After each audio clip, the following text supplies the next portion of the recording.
एक बार की बात है, गौतम बुद्ध अपने शिष्यों के साथ बैठे हुए थे और उन्हें कुछ समझा रहे थे।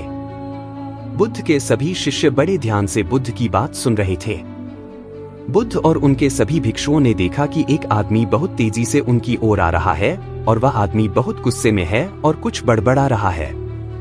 उस व्यक्ति को देखकर गौतम बुद्ध के कुछ शिष्यों को लगता है कि वह कुछ बुरा करने के लिए आ रहा है।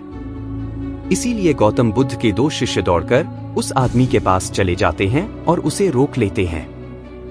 वह उस व्यक्ति से पूछते हैं कि तुम कौन हो और तुम्हें किससे मिलना है। वह व्यक्ति गौतम बुद्ध के शिष्यों से कहता है, मेरे रास्ते से दूर रहो, आज मैं इस बुद्ध को ही सबक सिखाऊंगा। उस व्यक्ति की बातें सुनकर गौतम बुद्ध के शिष्य उस व्यक्ति को शांत करने की कोशिश करते हैं, लेकिन वह व्यक्ति शांत नहीं होता है। बुद्ध उस आदमी को देखते हैं और मुस्कुराते हैं। फिर उन्होंने अपने शिष्यों से कहा कि मेरे प्यारे भिक्षुओं, उसे मेरे पास आने दो क्योंकि वह मुझसे कुछ कहना चाहता है। बुद्ध के भिक्षुओं ने अपनी आज्ञा का पालन करते हुए उस व्यक्ति के मार्ग से हटाया। इसके बाद वह व्यक्ति बुद्ध के सामने खड़ा हो जाता है। जैसे ही व्यक्ति बुद्ध के पास पहुंचता है, वह बुद्ध को गालियां देना शुरू कर देता है। बुद्ध उस व्यक्ति की गालियां सुनते रहते हैं, परंतु उसे कोई भी उत्तर नहीं देते। काफी देर तक बुद्ध को गाली देने के बाद व्यक्ति मन में सोचता है कि मेरी गालियों का बुद्ध पर कोई असर नहीं हो रहा है। तभी उस व्यक्ति का गुस्सा और भी बढ़ जाता है और वह व्यक्ति बुद्ध पर थूक देता है। इसके बाद बुद्ध एक कपड़ा उठाते हैं और उस थूक को पोंछते हैं। यह देखकर गौतम बुद्ध के सभी भिक्षुक क्रोध से भर जाते हैं, लेकिन बुद्ध की अनुमति के बिना कोई भी भिक्षुक अपना क्रोध व्यक्त नहीं करता। वह व्यक्ति फिर से बुद्ध पर थूकता है और बुद्ध फिर से कपड़ा उठाते हैं और थूक साफ करते हैं। मित्र, तुम कुछ और कहना चाहते हो? बुद्ध मुस्कुराकर पूछते हैं। जैसे ही वह व्यक्ति बुद्ध का यह प्रश्न सुनता है तो वह व्यक्ति अंदर तक हिल जाता है।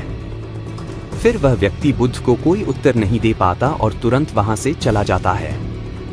बुद्ध के सभी भिक्षुओं के मन में यह सवाल उठता है कि उस व्यक्ति ने बुद्ध का इतना अपमान किया, लेकिन बुद्ध ने उस व्यक्ति से ऐसा क्यों कहा और क्या वह कुछ और भी कहना चाहता था।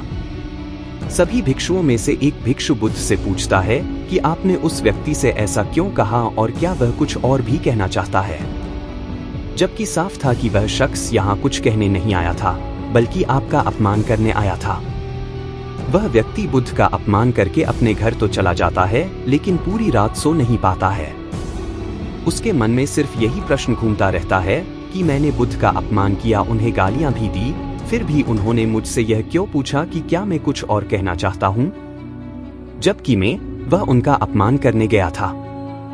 अगले दिन वह व्यक्ति सुबह जल्दी उठकर बुद्ध के चरणों में लेट जाता है।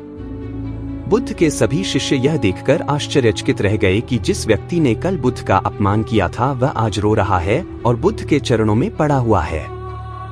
बुद्ध उस व्यक्ति को उठाते हैं और उस व्यक्ति से कहते हैं, मित्र, क्या तुम कुछ और भी कहना चाहते हो?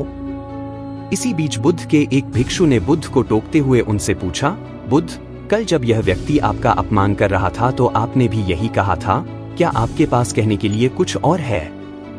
और आज यह व्यक्ति आपके सामने रो रहा है, तुम अभी भी यही कह रहे हो, इसका क्या मतलब है? बुद्ध, कृपया हमें समझाइए। बुद्ध ने कहा कि शब्दों की कमी है। कल भी यह व्यक्ति मुझसे कुछ कहना चाहता था, लेकिन शब्द नहीं थे, इसलिए वह क्रोधित होकर मुझ पर थूककर उस बात को मुझसे कहने का प्रयास किया, और आज भी आंसू शब्द के स्थान पर असमर्थ है जो यह कहना चाहता है। उसके बाद वह व्यक्ति बुद्ध से कहता है कि बुद्ध, मुझे क्षमा कीजिए, मैंने आपका अपमान किया है।